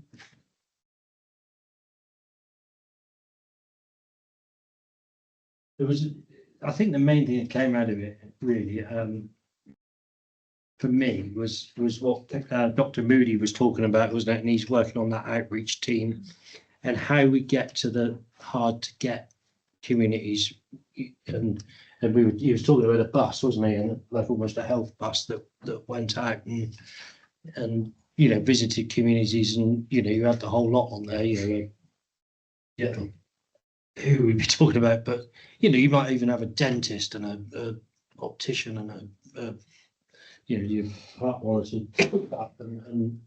and all the rest of it. So I think there was talk of setting up a little task and finish group to look at the possibilities of that and how you would fund it and how you would with the ICB and everybody else get involved in funding something like that. So I think personally that would be the best next step. There's also a question about, if I remember rightly, around age concern in North Devon Council funding, wasn't there? But do we not already fund age concern to a point? Yes, we do. We provide those strategic grants on an annual basis to support the shop mobility. Mm-hmm. And they also apply to us for funding as part of the community council grants as well. So it's going to be difficult to see where we would find any more funding outside that, I'm guessing. That would come down to like a budgetary decision for the Yeah. council, really. There's nothing within the budget at this moment. It wouldn't be, so an action could be to look at how we could possibly reshape, reform. I'll use that one. How we reshape, how we support them. Yeah, looking at support mechanisms, I suppose. It would be, I mean, are they part of our lottery scheme? Yes, they are, Chair. They are. Yes. Right, it's difficult to know how to pick up that action, really. I'm looking for help, how we, because I mean, the problem is when they come to us for a community council grant, probably 4 or 5 councillors respond and 37 don't. I mean, we do, and I end up giving it to all sorts of people, but it is a very small amount, £1,000 for councillors to try and support their communities, and just seems to me it would be better if we had some sort, and then they don't really know where they are, do they? I'm going to get 500 quid out of 40 odd councillors, or are we going to get £3,000 of it? And I think the same for any of those what I call CICs. They are a CIC, aren't they? They are a charity. Yeah. Yeah. It's really tricky, isn't it? It's, I don't really think it was what community cancer grants were for originally, really, but same time, obviously, we all got a lot of elderly people in our areas we want to support them, but the best way of supporting. Surely the government's fairer funding review will notice that we have a large number of people retiring to North Devon and will give us suitable remuneration, understanding the difficulties not only of the rurality, but of the demographic that we have here, bearing in mind those people have paid taxes in other areas of the country and then moving. Well, I think Councillor Bushell just made a really good point. I think we should write to the government and. Could you have that to the MP when you see it next? But I mean, it's a fair, like I say, they've actually done the opposite, haven't they? They've taken, a rural services grant that, perhaps that could have been something we could have used some rural services grant on. They've taken away, to give to more deprived areas. Are you going to see the MP anytime soon? Are you able to share Sarah's email? Well, yeah, well, I mean, I think the only thing she's really highlighted is, as you may recall, there was an interest in forming a smaller working group to explore potential solutions and models for improving engagement with healthcare, particularly in harder to reach communities. We'd be very keen to be part of that. That's basically what she's taken. She's highlighted a part of the minutes, I think, effectively, hasn't she? So I think that from my memory of that meeting, that was the bit, and it was Dr. Moody and he works for if you remember rightly, he does an awful lot of work, the lady with him, they do an awful lot of work with the Freedom Centre and the outreach team, I believe. And yeah. Did you want me to read out that first bit, Chair? Go on, you do it then. Yeah, please, okay, so the recommendations from Councillor Sarah Wilson were supporting age concern with funding. The secondly, working group of Nigel Moody, as Councillor Beedman just read out. She said, I'd like to take up their offer of a working group, discussions with them and other interested parties about getting healthcare engagement into harder to reach communities, for example, farmers, digitally isolated, elderly, rural, street homeless, etc. I think North Devon Council can use special events together with its existing communications and channels. Steve Brown of Devon County Council Public Health also emailed to add his interest in collaboration, and the lead for Primary Care Network for Braunton and Ilfracombe, Sabrina, was also expressing a wish to collaborate. Between us all, we have a lot of reach into different communities in Devon. I mean, I think, if we take that as a proposal, the supporting age concern North Devon funding is the harder one to deal with, because we already do, but obviously, like everybody, wants more. I mean, in many ways there will be member budget workshops coming up, where you look to set next year's budget. Perhaps that's the time to raise those conversations about the community councillor grants and things like that. Okay, so let's try and form a recommendation then from that one, is that we ask that what you just said, look at the funding that can be made available to age concerned North Devon, recognising the significant part they play in supporting our most vulnerable elderly people. Okay. Part that for one. Sorry. I just worry that you might open a can of worms and you're supporting age concern, but there's loads of other CICs you can support, and then you're opening a can of worms. Everybody says, "Well, hang on, you supported them. Can you support mine?" It's not really our remit as a district council to kind of fund age concern, is it? I think that your good intentions to help, but I'm not sure it's really a district council thing, apart from maybe we're working together with people. We already do though, and there are other groups we do support. It might be we decide not, we're doing plenty enough. That would be the point of the workshop, really, to review the strategic grants that we give, just to make sure again that they're appropriate. Yeah. So all we're doing is asking for it to be looked at. We're not committing to, because like you say, you've got the Freedom Centre itself, but I think we also give a strategic grant to, not sure if it comes under Freedom Centre, but is it Encompass? We certainly Yeah, and there are several groups that we do to us, citizen advice, yeah. I saw another hand somewhere. Go with Councillor Jones and Councillor Coombs. Just echoing what you said, because I've written myself a whole list of things that I'd like to find out about but what we do, so to look at what we can support and what we might need other people to support. So I think it'd be best if we have some type of task group to be able to go and find those things, and maybe from that make a motion of what we're going to do. Are we talking about supporting age concern, or are you talking about looking at the health inequalities and get it hard to get? For example, I put I mean, you would be an excellent member, that being Yeah. your more job. about pharmacies. I'd like to know more about how our outreach team are working with the other agencies.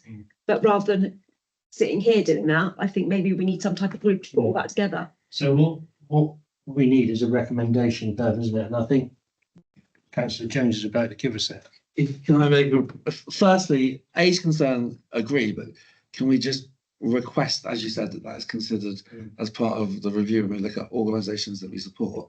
And I agree, it's not always a matter of us using our own funding, but we're also in a position where we can encourage other organisations and seek other routes of funding and connect people. And that's the key point that came out of that meeting, is that there were people that had big, serious control over certain funding.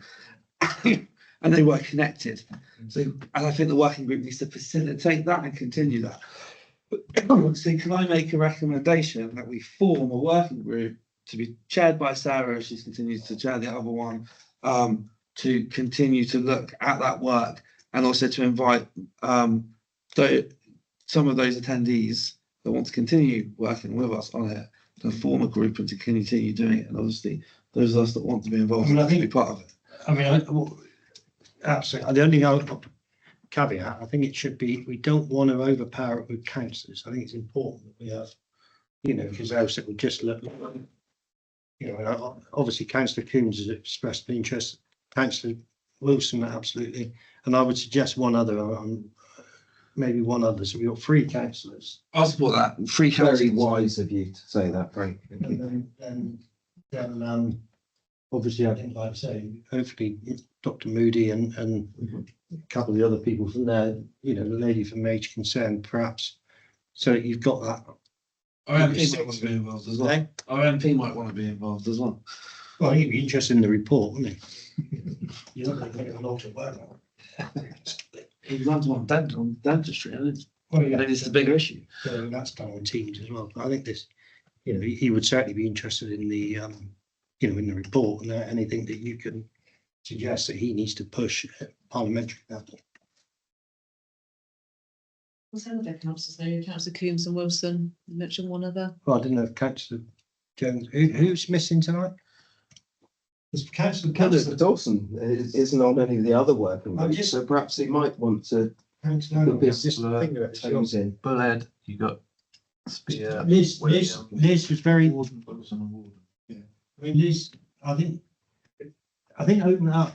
We're looking for one other. I don't want to force anybody into it. Liz is still behind the agriculture thing, isn't she? She was really talking about mental health amongst the farming community, wasn't she? And I think it would be good to have somebody with a rural, because that's a part of what we were talking about very rightly, is that hard to get areas. Farmers haven't got time to come all the way to Barnstable or Exeter to go to an appointment when, so I think likely that Councillor Bullard might be interested. She certainly spoke very well at that meeting and talked about mental health and farming. We've got a sensible recommendation there. Yes, in terms of age concern, so is the suggestion that that's the funding request, the consideration as part to review the strategic grants and explore other opportunities for funding? Yeah. And then the second part, to form a working party chaired by Councillor Wilson to continue to look at the work, basically as Councillor Wilson's recommendation, and to include the invitees as she mentioned, and include Councillors Coombs and Wilson and one other on the working party, Dr. Moody, age concern rep, and the other ones that Councillor Wilson mentioned. Yeah, as I say, I think the key one will be the Director of Public, Public Health. The key one. Yeah. Mr. Chair, are we able to vote councillor Bullard into that group in her absence. Yeah.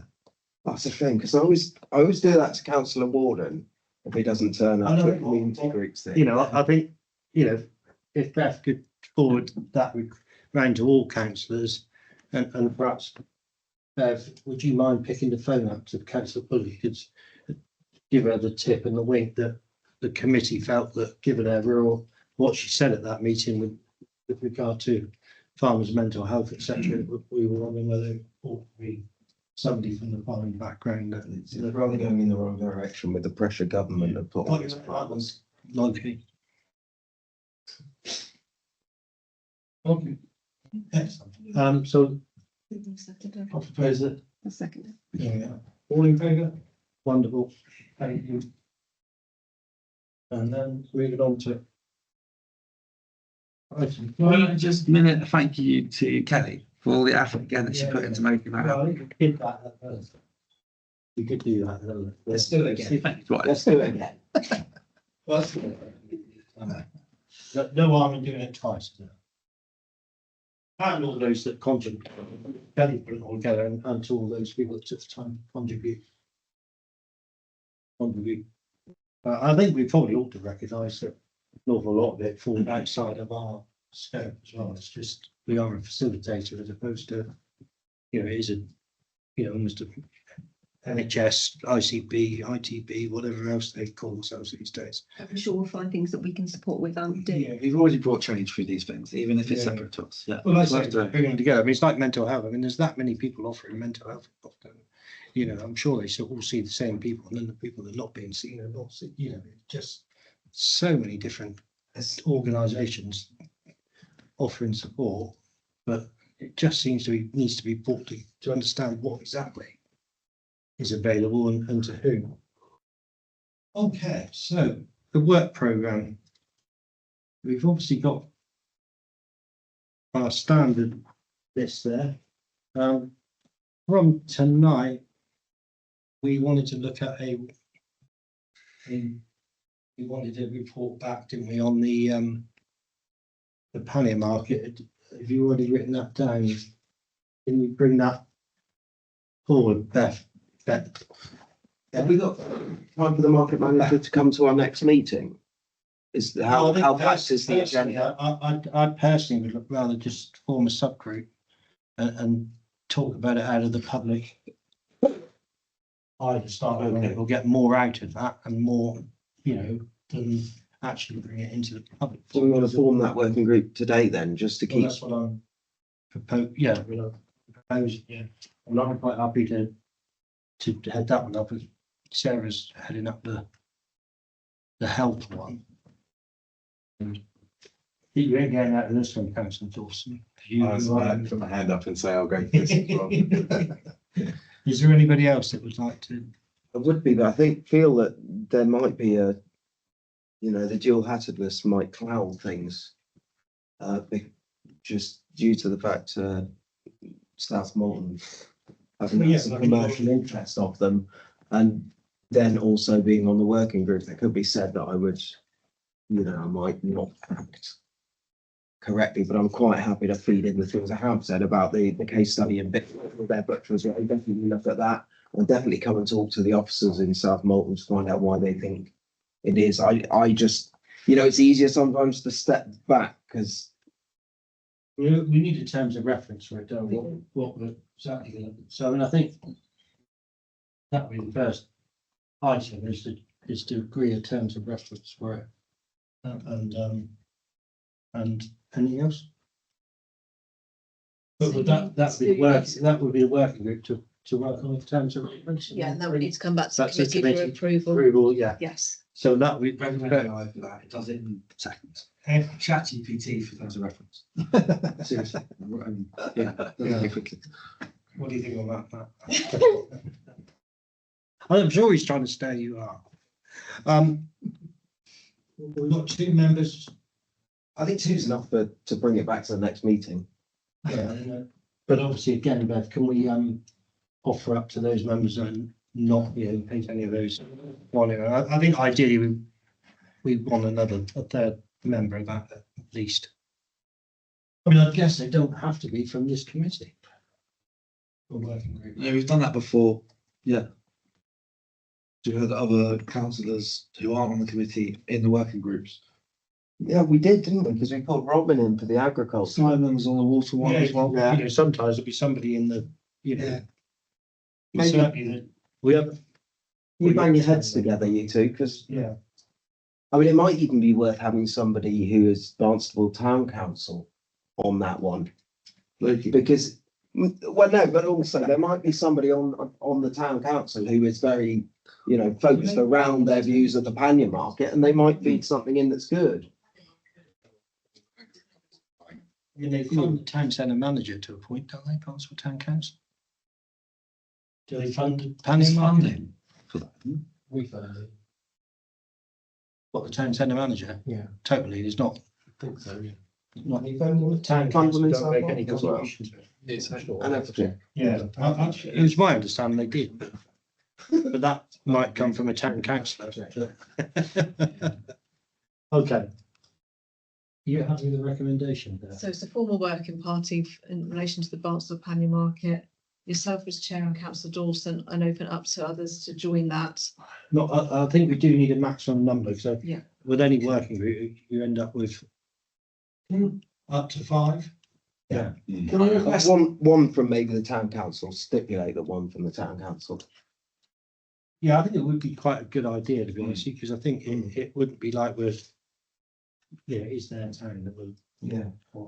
So it is the council, a district council asset. I suppose that's just. Yeah. It's only for information, you know, they might have ideas that can be put forward. Can I chat? Can I propose that actually we broaden the scope? That it's not just the market, that it's the market, the shopping centre and the wider town. Particularly because the shopping centre is owned by the district council. I think it's about that whole. I don't disagree with you. I mean, the way I see it happening, we want to be in It's and out. collective thinking. I want in and out. The problem is, if you broaden it, you also spread it, and you know, what I want is a laser light focus on pannier market because of the figures that are in this report.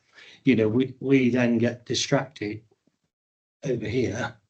No disrespect to officers, but you know, it might be that they distract us over here when the problem we've already, or not, you know, we want to know why the figures that have come to us, you know, why are those figures come to us tonight? What's happening, not happening? It might be that it's too early days, and you know, actually when you look at it, we over budgeted what we might bring in, so it might be not that bad after all, you know. Yeah, I assume it's reviewing the commercialisation Yeah. strategy for the market. Yeah. So I think you're right, when we made the investment, there were some increased targets to try and achieve. So again, it would be worth having. That might be a separate piece of work. I'm not disputing that we should do it. So when we do a task and finish it, I think it's better to be, you know, that's what we want to look at. That's what we want to understand, and that's what we want to drill down in. And when we want to, you know, understand how it's working, how it can work better, what are the plans, what are our recommendations, so we can bring back a clear set of recommendations about the pannier market.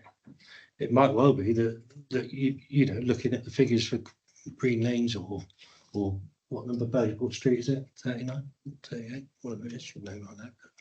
You know, that might be other bits of work. But I just think, Once the working party has done its function on the pannier market, then you expand the remit to find out the influences from the surrounding area that could be improved in order to play towards its strengths. yeah. I just, yeah, I mean, I just feel that, you know, if you, and it could be something else. I mean, I always find that county council working groups work really well because you can have real open up of, you know, that's why I don't want to bring it here in the public.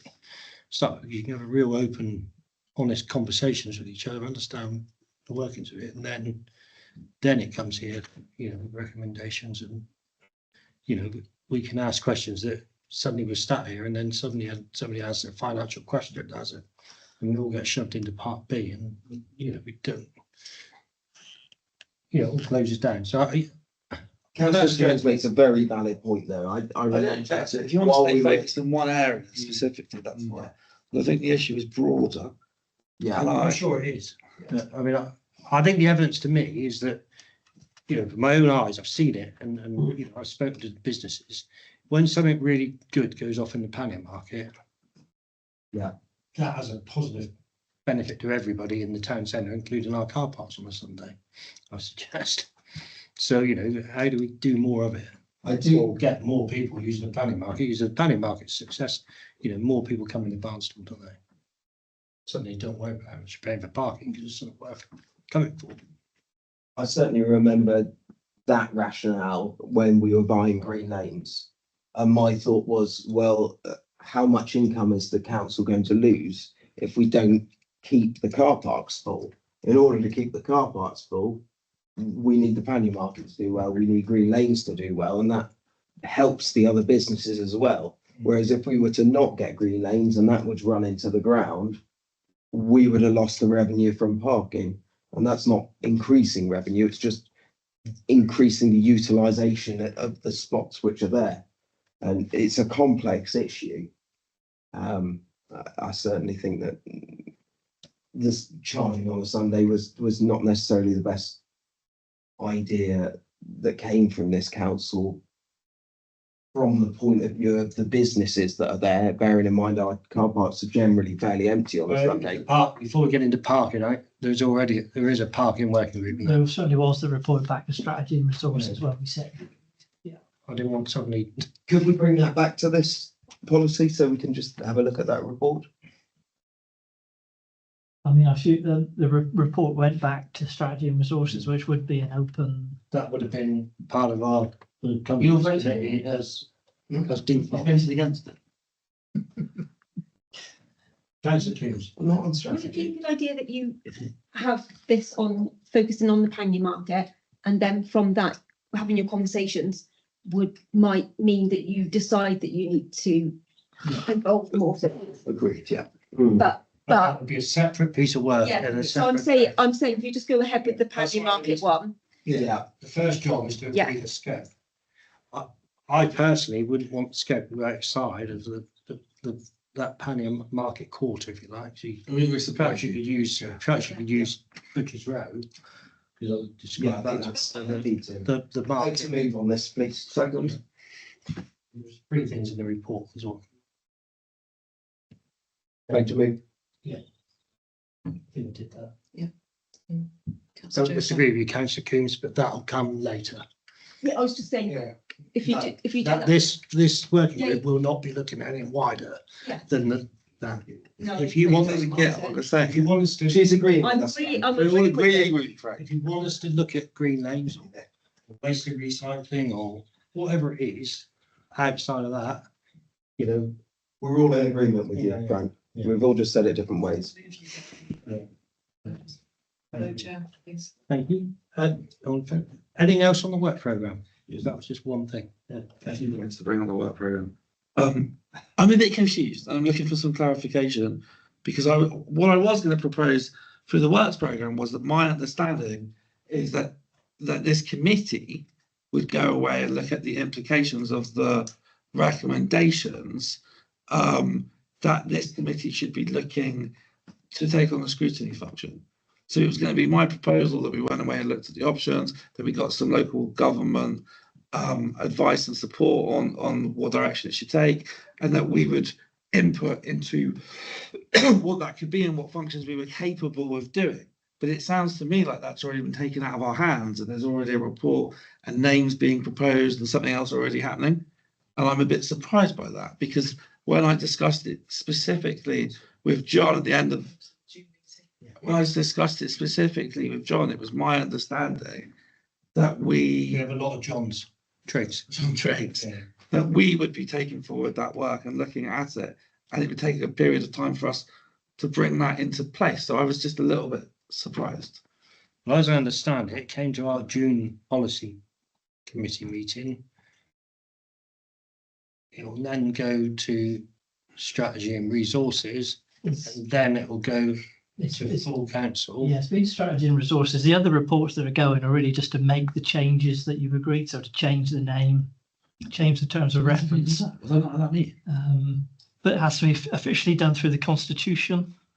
and there's full council that agrees the constitution. So you'll see when you go to the next full council, there'll be an item that's I being think referred to the governance committee. I think what's more important, I think is is how we carry out that scrutiny function, and obviously it's a bit of a change from what everybody's been used to. So, to me, it might be that we need a bit of training from the LGA or the appropriate body on how you do scrutinise and be that critical friend properly.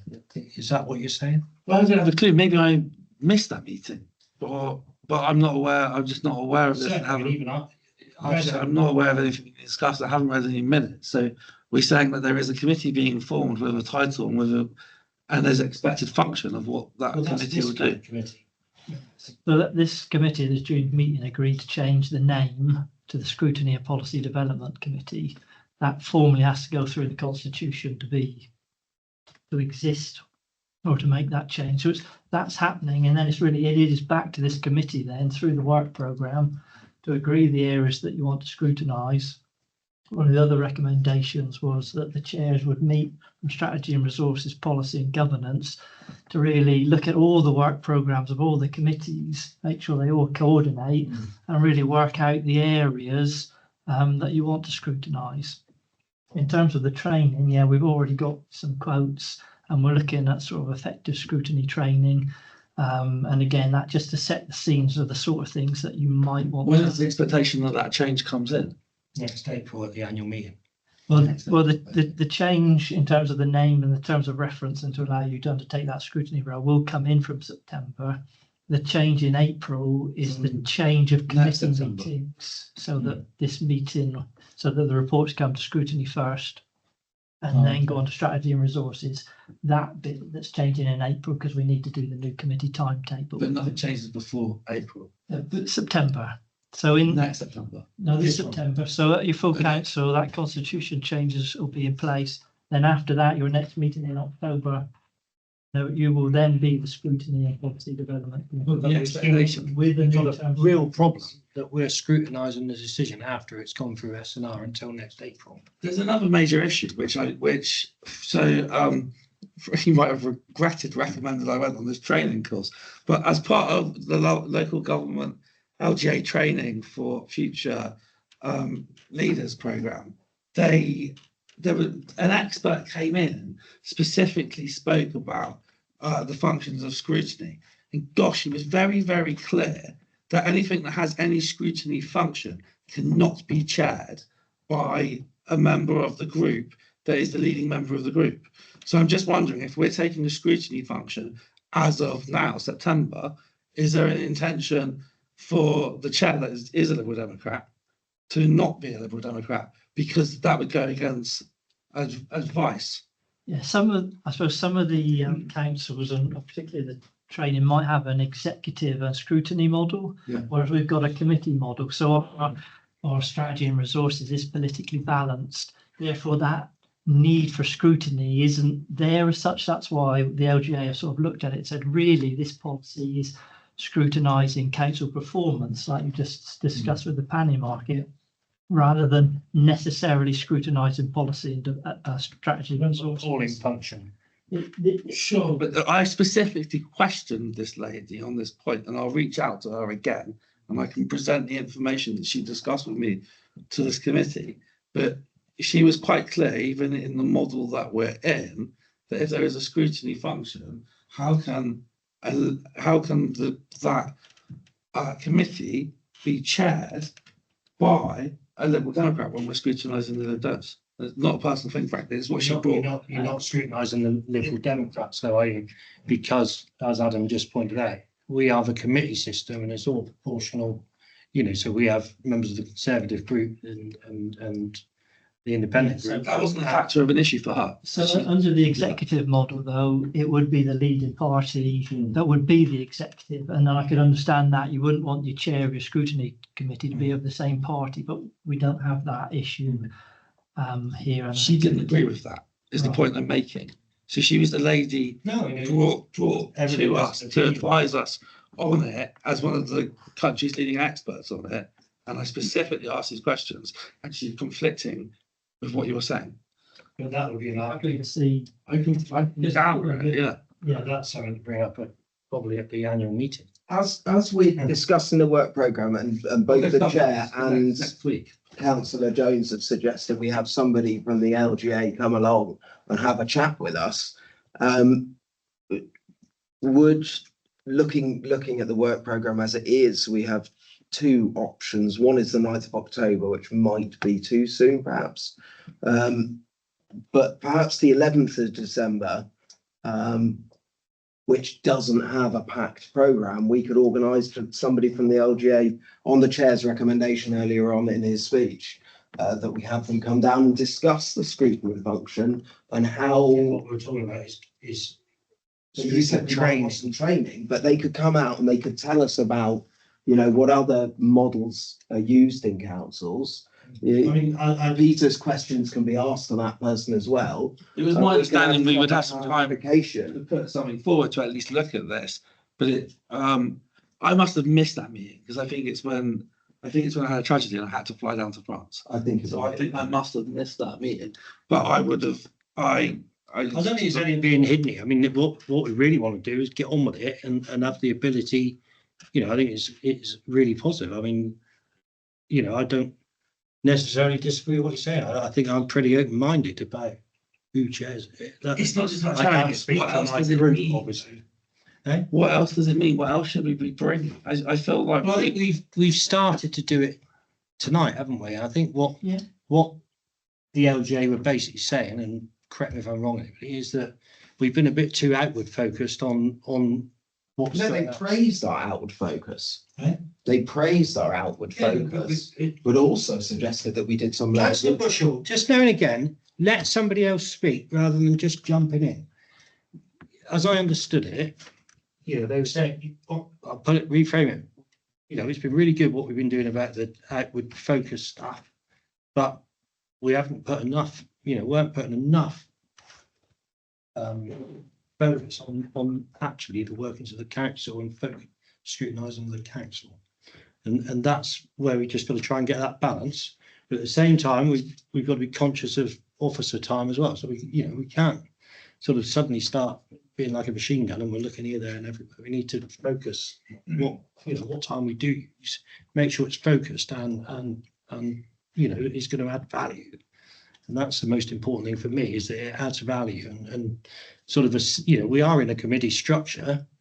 You know, it is actually adding value to the S&R committee, if you like, in that we can have a deep dive into something, look at it, send a recommendation off to, well, it comes back here first, the working group, then send a recommendation off to S&R, you know, that would, you know, consider it or not. I mean, hopefully they would work with us along the way so that it doesn't, I mean, my experience of scrutiny is you want to work with, and it's not the administration because it's a committee, but work with the S&R committee to, you know, so they know what we're doing, what we're involved in, and then, you know, it's a smooth passage because, you know, it's not political here, is it? You know, it is a committee structure, very different to what happens at Devon County Council, where it's, you know, a cabinet structure. Just to cover the point about training, there is actually a centre of governance and scrutiny, and it's them that I've made contact with to come in and chat to you about that scrutiny function, and it might help again to clarify that. So that's something that myself and Bear, we are looking to get in place. Where do you imagine that or envisage that coming in the work programme? I'm just trying to get the quote to come through and It's not work program, it's training. What the committee needs, in my opinion, and probably all of us, is training to be able to carry out that scrutiny program. And part of that training will probably be building a work program and how you build a work program and make it work. And as Adam just said, it's about getting the quote with it, and as part of that, once the quote received, that about getting some dates and then checking that availability of councillors and arranging a date. There's not be a formal teaching. I don't think we're there yet. Councillor Coombs and Councillor Jones. That's what I was going to raise. Is it not too premature tonight to agree on work programme, being that things are going to change around, that we need to just wait to agree? No, I think even under the policy committee, we could have legitimately, we've done what we've done for that. It's just, it's a name. It's really recognising the role that we should be scrutinising. Yeah, but what I'm saying, the work programme that we've got here, is that going to stay the same, or will that possibly change? When things change around? Yeah, I mean, in theory, that this is your work programme, but tonight you've already added to it in terms of the pannier market. And I would agree with the chair, that is the sort of whole point of the new sort of change, in the sense that excellent work externally is sort of bringing that view internally as well. And that's kind of that discussion that you've had tonight, really. For fairness and scrutiny, what I was going to propose is training's being looked at, but do we even know what we want that training to be? What I was going to propose is, before I realised that we were, is that we put forward a working group, and it can be quite short and snappy, to have a look at this, to go away and properly read that report with councillors involved, look at those recommendations, look at the options, have a look at what other councils are doing, and then put forward a recommendation of what training or what might be needed. But maybe we have a thorough look into this so that we can see what other people are doing, rather than moving so quickly into something. That, Peter, I mean, you are the vice chair of this committee, so there is the chair and vice chairs group of this committee, the governance committee, the S&R committee, that are going to be looking at work programming as a group, so we're not duplicating work, and we are, we are not, it's just, I think that is pretty much what you just described. Yeah, I'm proposing that it's a broader group of councillors led by the policy committee to go and just really work out what's being suggested and what's going on. Because I think you can look at this in different ways because of. We're doing that now as part of the work programme. Yeah, because really this follows on from the LGA, which in a sense they came in and did that mini peer review. They spoke to a lot of councillors. They made those recommendations. Those recommendations, in a sense, have been agreed by this committee, have been agreed by Strategy and Resources. So I guess those recommendations, that element of work has been agreed, that we want that sort of scrutiny of some of the council services, some of the council's performance. The training that we're trying to get arranged is how best you undertake that scrutiny function in a district council. And I suppose it's more specific to where we're a committee system rather than an executive model. So I think that training should help you to understand that role and to determine. And your question around who chairs it, I think is for a debate full council at the annual meeting. I'm proposing investigation to put forward more recommendations rather than training. Particularly if it's going to full council, we can advise what other councils are doing in different setups.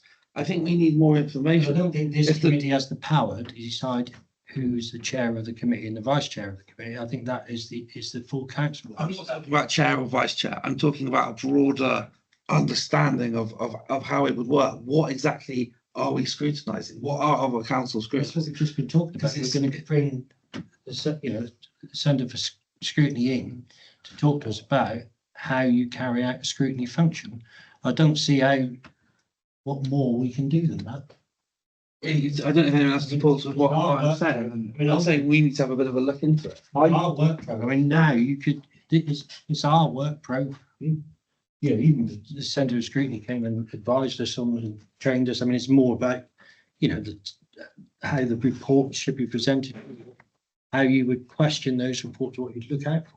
It's for us as a councillors to decide what we're to look at. I mean, like I say, what we should be doing is looking at reports and performance reports, and I think positive scrutiny and, it's recognising positive things as well as negative things. Obviously, the negative is where you want to really focus your energy and strength, but you can also learn things that are going well. Why is that going well? Why is that multi-panel market doing really well? Why is, on the face of it, we might be wrong. On the face of it, Southmont's doing really well. Balsam's not. What's happening over there that's making that happen? What's not happening over here? I think the example was given on it that you bring a lead member in and then you would focus on what they do and then you'd scrutinise that. That was how it was going to work. I think that conversation and sort of the the lack of clarity on what it is going to be really suggests the need for a further look into that before. Training is training. Training is the thing you do. Jane, Peter, this is this item, the work program. So now at this point, you could come here and say, well, look, you know, committee chair, you know, I'm really not being concerned about X. You know, I really think we should be looking at that. And then we would consider our belief through the chairs and vice chairs group. You know, we would look at that. You know, this is what's being brought forward. You know, the scrutiny committee or the policy scrutiny and policy committee would like to look at that. Yeah. You know, and in my time, say, well, look, governments are already looking at that. Or, you know, SNR have got a report coming. You know, perhaps once the reports come to SNR, you could, or before it goes to SNR, you could scrutinise it, look at it, make some recommendations. I understand what I'm saying, I might be missing my point, so I'll have one more go. What I'm saying is the breadth of what we could be looking at and what we are doing is so broad. The way that scrutiny committees operate among so many different councils of different types and of the same types is so different and so broad. What I am recommending before we even move to training is that a small working group from this committee undertakes some research and puts together a report with the assistance of officers to just go and have a look at what other councils are doing, what's the standard way other scrutiny committees operating, so that it's not necessarily the point of chair or vice chair, it's the point of how could we be operating. And I think the place to have that debate is at full council. You know, Well, I'm proposing we gather information, which would then form a debate or a discussion. Can I just interrupt? I probably understand from point in terms of the training that they would have a conversation with ourselves in terms of what the council's looking at, and then they, as part of that training, provide some guidance as well. It wouldn't be just specifically training, there's obviously understand what we're trying to achieve as a council, and then provide guidance, I guess, on how to achieve that. Would that be correct, Adam? Yes, yeah. My arm is going to fall off. I've been waiting. Well, you had a go at me, and then there was just a chat around the room, and my arm was falling off. I'm happy to second Councillor Jones' motion if he removes the section, because I think it's good that Adam does what he does. He sorts out the training, so when we need the training, we can just hit go. We don't have to do loads of stuff in the background, because I think we're going to need it. But I think a working group might be good, even if it's as much as which areas does the working group think we've had issues, and then bring back, you know, maybe go through the customer feedback side of things to say this is where the people who are the service users are finding there are issues, and that working group could bring something back that's quite succinct to this committee to say, look, this is what our evidence base is. Here are the examples about how maybe it's done elsewhere. Here's the data that we've got that's coming back to us through the service users, and it'll save you a lot of work, Mr. Chair, because you won't have to. No, but you won't then have to do that. And I've heard what you said. I mean, I disagree. I think, you know, you know, it's quite clear. We've got clear. You know, I think personally we can be wasted officer time and our time, because it's already been agreed. It's gone through the democratic process that this is the route we're going down. We're going to have a policy and scrutiny committee. We're going to have a independent training partner that with real professional expertise to come in, talk to, you know, do exactly what you've just described, and then, you know, they will explain to us what different ways and scrutiny models that are out there. We could all go home tonight and look at different councils and see how they do. But the important thing is we do what's best for North Devon Council, and that's all of us. What we, you know, there's no point in following a county council model, is there? Because it's very different to all the district councils. Potholes everywhere. But, you know, Yeah, for simplicity, though, I think we're on the same wavelength, but it's that broadness of what could be covered. So it's what are you screened at? Peter, if you know exactly, you only have to read. Sorry. We need to finish the meeting. You only have to read this report tonight, to know what North Devon Council are responsible for. Anything that's in here that go, you know, performance or financial report, we could scrutinise, you know, as a whole or as small parts of it. We don't need to form a working group to understand what we should scrutinise. Something else, but you interrupted me. That's the beauty of being the chair until you get. What I was going to say, you will let me actually say it, was I get your point and I understand what you're saying. So maybe a fair compromise is to ask that as part of that training and that process in setting up the training, that we can request that that training partner presents some examples of different models, different examples, what other councils are, because I agree with you, but it's so broad. So are we scrutinising the decisions, the way that committees are set up, or are we scrutinising detail? So it would be really helpful to as part of that initial presentation and training, to be presented how are other councils doing it with the same model as us, but also with cabinet structures, so we can get a broad understanding and what are the options that we could be scrutinising. I think that probably takes us around a big circle and brings it to a point we'll all agree on. I think the trainers I think that's what we said 20 minutes ago. to- Yeah, Okay, well, thank you. exactly what we said 20 minutes ago. So maybe bring this to a close. Are you looking for us to add things to this work programme tonight where there's gaps? Or are you I wanting? think you want to be evidence led. Yeah. I mean, I think, That's you know, what we've got the value market, you know, had something come out of our scrutiny earlier on. You know, I think we just want to be throwing things around in the dark and, you know, bring, you know, if we know that there's, you know, there's concerns about a performance of a certain area, fine. But I meant by my question earlier, is it too premature to add things now? And should we wait till these things are decided and then we? it needs to be evidence Work led, programme. doesn't it? I think Yeah. what I'm trying to say is that. Well, if you've got ideas, suggest them. Yeah. Suggest them now, and we vote to change the work programme. So go I ahead. haven't, but that's what I was asking. Yes, you are able It to. seems a lot of things are up in the air, Mm. so to But say we'll do personally, X, Y, and Z. personally, as a straight away. chair, I would have wanted to have seen that come out of the scrutiny of the reports that we had Yeah. on performance, not suddenly wait till we get to the end of the meeting and, you know, when the officer might, you know, in this case, the officer's gone, you know, that's where, to me, is where scrutiny is. You've identified something in the report that you know, might be good, you know, I mean, why has trade waste income gone up? What's called, you know, what's created that? And how can we push it even further? It might be broader issues at this point. You might want to, for example, you might want to scrutinise the whole way that strategy and resources set up right now.